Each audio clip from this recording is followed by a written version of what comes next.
Well, hello everyone, Takuya here, and welcome back to the History of Everything podcast YouTube channel. I'm sure that right now a whole bunch of you who are watching this have either already seen in the news or have seen articles that are saying all pretty much the same thing, and that is that apparently Florida is now teaching students that some black people benefited from slavery because it taught them useful skills. I will also note at the time that I am talking about this is at least a good 5 days, 6 days after all these articles started to come out, and I'm already noticing from the times when I had initially picked up the story and started to look into it that the names of a lot of these articles changed from things that were more definitive to more open-ended language, but in general the feelings behind these things are still the same, and I'm going to try and kind of explain this here today. For anyone who is confused about what exactly is going on, a social studies curriculum that was recently approved by the Florida Board of Education is facing backlash over instruction regarding the history of slavery in the United States, and that there were some slaves that benefited from it. Or at least that is what all of the articles and people online are saying. This is an issue that is blasted into the main front of the political scene, as you have individuals like our Vice President, Kamala Harris, who has brought up this curriculum multiple times in speeches after it was put out, with the statements that she gives regarding it saying, and I quote, "In the state of Florida, they decided middle school students will be taught that enslaved people benefited from slavery." And she would later ask,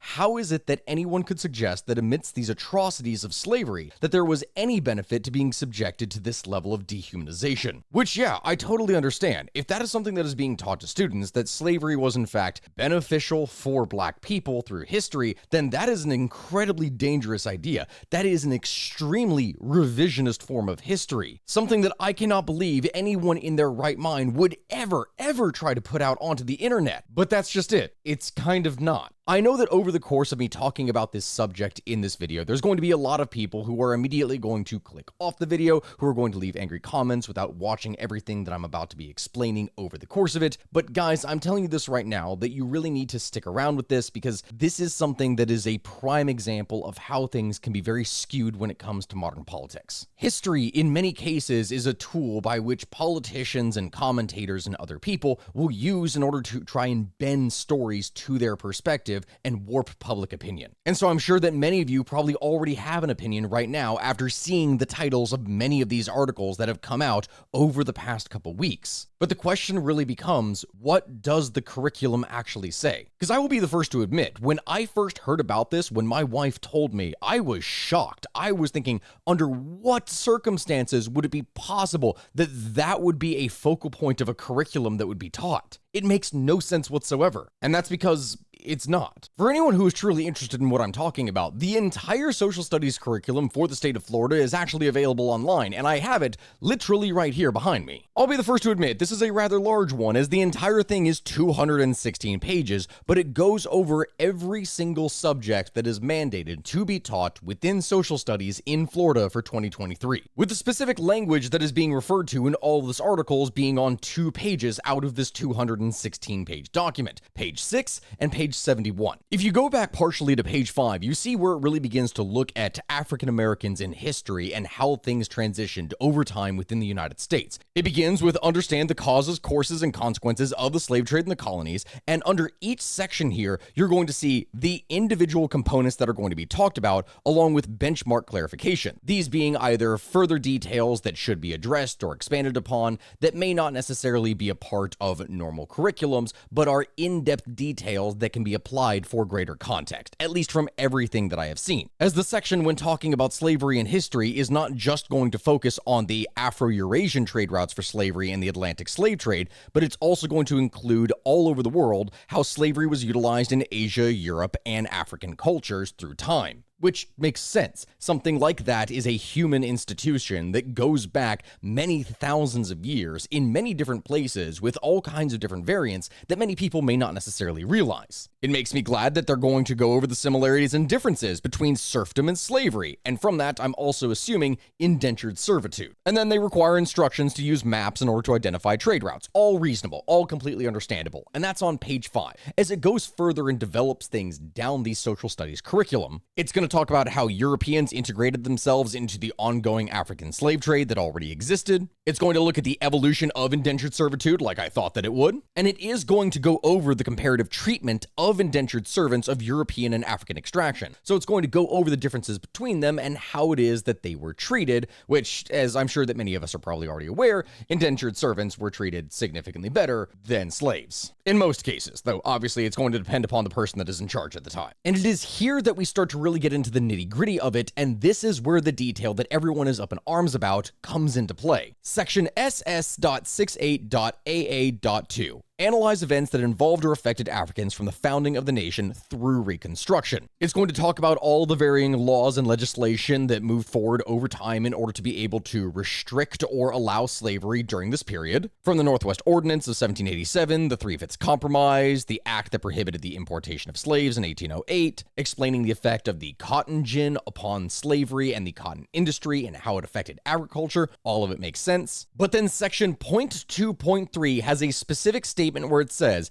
examine the various duties and trades performed by slaves. An example, agricultural work, painting, carpentry, tailoring, domestic service, blacksmithing, and transportation, with a clarification that states instruction includes how slaves developed skills which in some instances could be applied for their personal benefit. That line for page 6 is the thing that everyone is up in arms about. And for anyone who is looking at something like this out of context, it definitely makes sense, because that is a statement that talking about the benefits that a slave could have from slavery is definitely something that without any further explanation is going to cause some issues. I totally understand that. If you go and look for verification of the information for the politicians or anyone that is talking about this, like in the case of Kamala Harris, from places like PolitiFact, it's going to tell you that this is mostly true. But it's not entirely true. It gets way more complex than that. Because what it's going to tell you is that the broad consensus is that most people are going to agree that there were some slaves that would develop skills, but that this was not the majority of slaves. Absolutely it was not. And the greater issue that more people are taking with it is the fact that a section like that is even included in education in the first place. As one quote in PolitiFact goes when interviewing Marvin Dunn, who is a psychology professor emeritus at Florida International University, most enslaved people had no special skills at all that benefited them following their enslavement, for almost all their skill was picking cotton. An enslaved man who was made to be a blacksmith might have been a king had he not been captured and taken from his country. Is he supposed to have been grateful? Enslavement prevented people from becoming who and what they might have been, and that was slavery's greatest injury to humankind. And that statement is true. There is no getting around it. That is absolutely true. But it seems to be that when people are talking about this issue, that they're framing it in such a way in terms of absolutes that doesn't necessarily make sense. Don't get me wrong, when looking at this, there is definitely some valid criticism, because I'm looking at the line right now,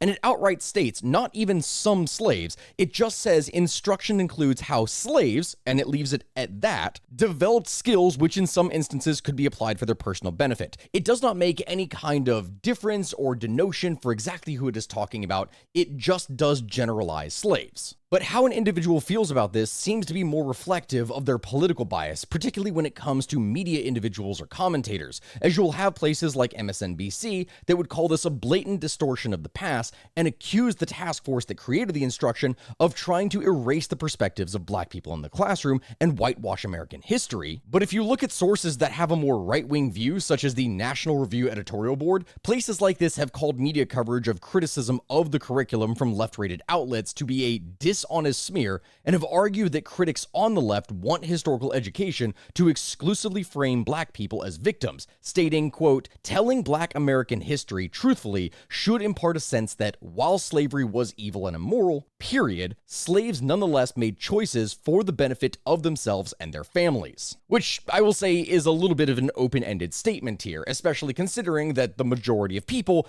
did not get a choice in the matter. That's kind of the whole point of slavery. And so the question really then becomes, what is misinformation in this? Is this true? How exactly is it that we're going to rate and sort through all of the crap that is being said online and in the world about this? What actually is the truth of the matter? Well, Well, we have to understand in the first place that for an individual like Kamala Harris, they're going to have a natural bias towards this because of their political perspective and their position within society. She has an incentive to attack Florida at basically every opportunity that she possibly can because the governor of it, DeSantis, is running for president. And so even though it seems possible, like Donald Trump is once again going to be the nominee for the 2024 election, if things don't end up working out for him, that means that DeSantis is going to be the guy who's probably going to be the front runner, and that means that they're going to need to try and weaken him as much as possible prior to the race really beginning. So it is definitely a blatant political attack, but the real question comes from it, as I said, is it actually misinformation? Well, it's really hard to say. And I know that for anyone who is watching this right now, that they're probably going to be really pissed off when I say that, but that's the reality of the matter because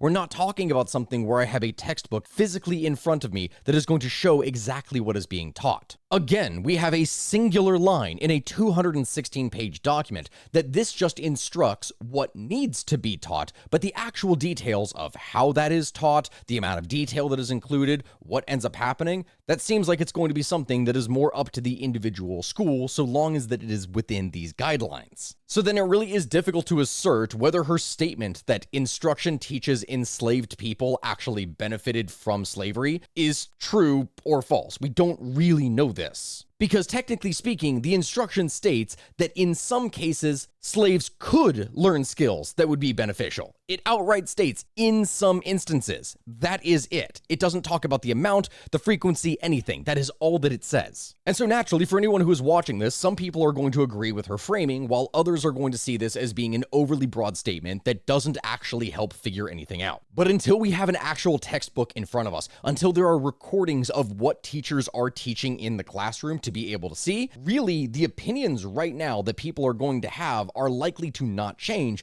It's just going to end up being determined by your own personal political bias. Because for anyone who is angry about this, I'm telling you this right now, there are many different examples that you would be able to bring up in history of precisely where this is factually correct. And I'm going to go ahead and talk about that now, but I know that it needs to be said and that there are still going to be many people in the comment section that are going to be very angry with me because I'm even giving this the time of day, but you all have to understand that when we are talking about something in history, context is always needed, and it's important to have all of the facts in front of you in order to be able to make an informed decision about a subject. All I can do is present you with the information. I don't know what is going to happen after. Because yes, many people were sold into slavery, but simultaneously what we can talk about here is self-purchase manumission, the action by which a slave was able to purchase their own freedom. Now, what we're going to be talking about here is not necessarily a very common case. When talking about the issue of slavery in the Americas, for hundreds of years, enslaved people were exploited as a form of unfree labor. In this institution, the legal owner of an enslaved person would receive and own all of the fruits of his or her labor. And in return for that labor, the slave owner was supposed to provide food, clothing, shelter, and at least a degree of healthcare to his or her enslaved manservants. That was the idea of it. But even if they got some healthcare, in most cases, enslaved people would live and work on the premises belonging to their respective owners and would not receive any form of direct compensation for the work that they performed. There was no cash that they would receive.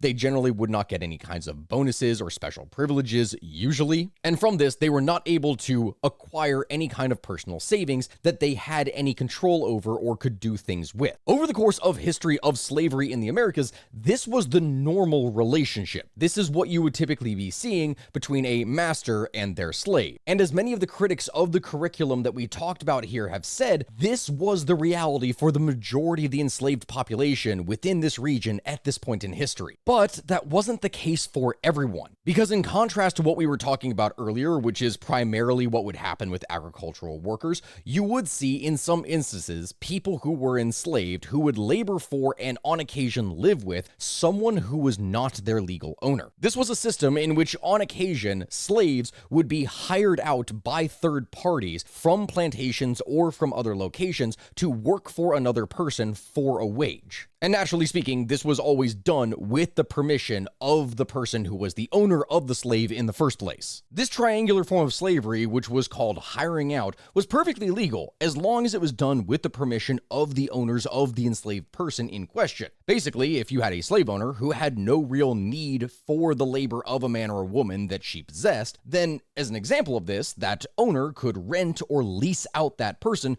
to anyone who was willing to pay for his or her labor. The third-party labor that we're talking about in this case was almost always temporary in nature, and it wasn't necessarily all that common, but it was common enough that it was regularly recorded as happening. But this is typically speaking not something that you would see that would be happening in the agricultural fields of the country. No, nothing like that. Usually this kind of practice was only going to be somewhat common in places that were more densely populated, things like the cities such as Charleston or anything else like that on the East Coast. Because not only were you potentially here going to be able to find a surplus of labor, but simultaneously you were more likely to be able to find slaves who had specialized skills that would be good for the labor that you needed. As an example, if you had an enslaved woman who was of childbearing age, then one of the common things that you would end up seeing is those individuals being rented out as wet nurses to white mothers. And on the opposite side of the gender, if you had an enslaved man inside of a city, it was a fairly common sight to see an individual like that employed as a kind of dock laborer or to be leased out to a building contractor, though usually in this case they would prefer ones who were already skilled, like someone who already had the necessary understanding and knowledge, but you would take whatever it is that you could get, and from this you would have enslaved people in those positions who would learn the skills of a trade while being employed as a laborer for one of these groups. And naturally speaking, since we're talking about a concept that is hiring out, this means that there has to be some kind of payment that is involved, but this is where it gets a little bit sketchy and it's significantly harder to prove over time,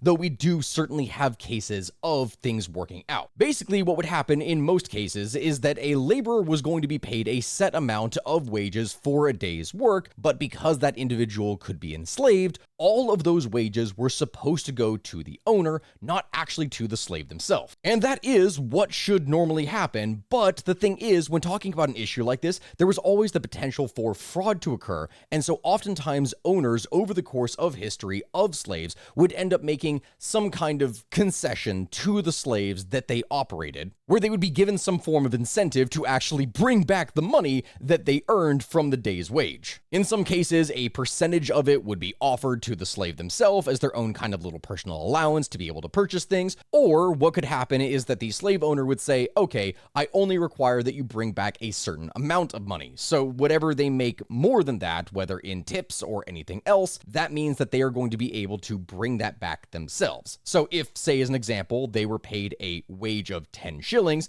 but the owner expected 8, then that means that they got to keep 2 shillings. What this meant was that over time, there would be some slaves who would be able to acquire a certain amount of savings that they could either spend themselves on things that could make their lives easier, or potentially save to be able to buy their own freedom in the first place. And we do actually have stories of this, where people earned money and skills that they were able to use to get their freedom. As an example of one of these stories, in the early October of 1770, there was a woman by the name of Susanna Fairchild Mason and her husband, lawyer William Mason. They had sold an enslaved man by the name of Leander to a German-born butcher who was named Jacob William for the rather considerable sum of 900 pounds. Which is a standard thing that you would expect to happen at any given point. But what is amazing is that a few days after this transaction occurred, Leander was freed. Jacob William would go and privately free Leander and record his manumission in a legal document that was filed with the Secretary of the Province of South Carolina. And the text of that document would show that Leander's emancipation was not something that was a simple act of kindness or generosity, as most manumission was, but rather that William would be released from bondage because he was an industrious assistant who had actually managed to generate the 900 pounds that were used to secure his own purchase from Mr. and Mrs. Mason. What had happened is that over the years, the Masons had hired out or leased Leander to this butcher over a period of some years. And William, who had arrived in Charleston in the mid-1760s, was one of several men who was authorized to carry on the butchering of small meats, things being like lamb, goats, calves, hogs, this sort of stuff, at the town's waterfront lower market. And so like many many of his colleagues, what Williams had done is that he didn't do the dirty work of this butchery himself. Instead, what he did was hire on enslaved laborers to do most of the dirty work for him while he would manage things for the actual store. And from that, over the years, Leander became so accustomed and skilled with his butchery work that he was able to earn enough money during that time period that he was able to pay for his own freedom. There is another story that I have here that is less complicated than that first one about someone being hired out, and instead it is the story of Jehu Jones,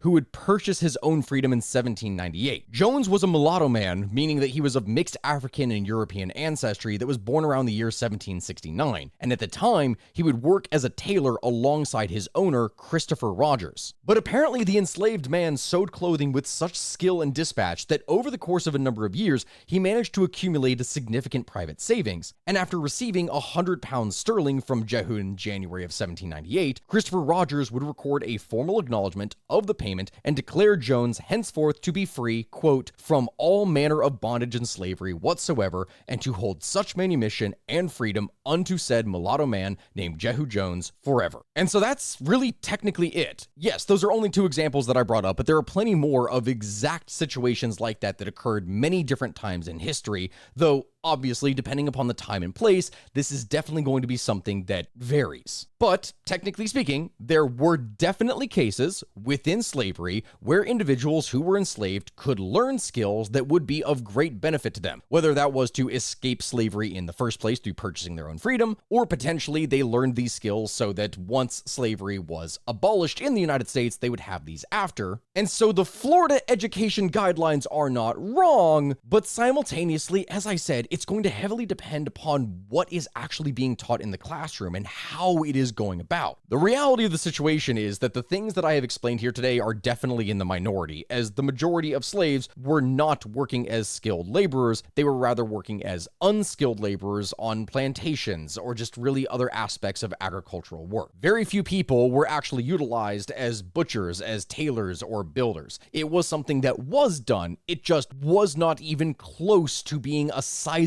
minority at all. And I'll give you this as a kind of example. Between 1801 and 1835, U.S. export of cotton would grow from 100,000 bales a year to around 1,000,000 bales a year. This is such a significant amount that at one point in time, cotton encompassed over 50% of all U.S. exports. And so naturally speaking, in this time period, as cotton became the backbone of the Southern economy, so too did the South become significantly more dependent upon slavery and the need for unskilled mass labor. Steadily over time, what we would see is an almost feudal society that would emerge in the South, where at the top there would be these aristocratic landowning elites who would wield significant amounts of economic and political power. The plantations that these families operated would span upwards of 1,000 acres and employ, or rather own, anywhere between several hundred to several thousand, in some cases, slaves. And these were individuals who, unlike their peers in the city, would never develop any kind of real skills that could be applied after slavery besides knowledge of picking cotton. And at that point, depending upon the crop of what they're doing, they would only be able to be a sharecropper and nothing else. For every one slave that probably learned some kind of skilled trade inside of a city, there would be 100 more out in the countryside who would never have that kind of opportunity. So in the end, one really needs to look at themselves and ask, is all of this real or is it misinformation? And the answer, though it's going to piss off a lot of people, is yes and no. Media and politicians alike are naturally going to try and paint opposing sides of the argument however it is that they will. But for those of you who are watching, who have been trying to learn about some of the real history behind this stuff, you need to understand that these are hyper-partisan tactics that are meant to divide you. Because technically speaking, the guidelines within Florida state education here are true, but simultaneously, it is a little bit odd that this would be put as an entire section in this in the first place, as activists have said. Because really, the significance is just not there in terms of the grand history of things. Because yes, even if people don't like it, technically speaking, what Florida state has put in here for the education guidelines is true. This is an outright true statement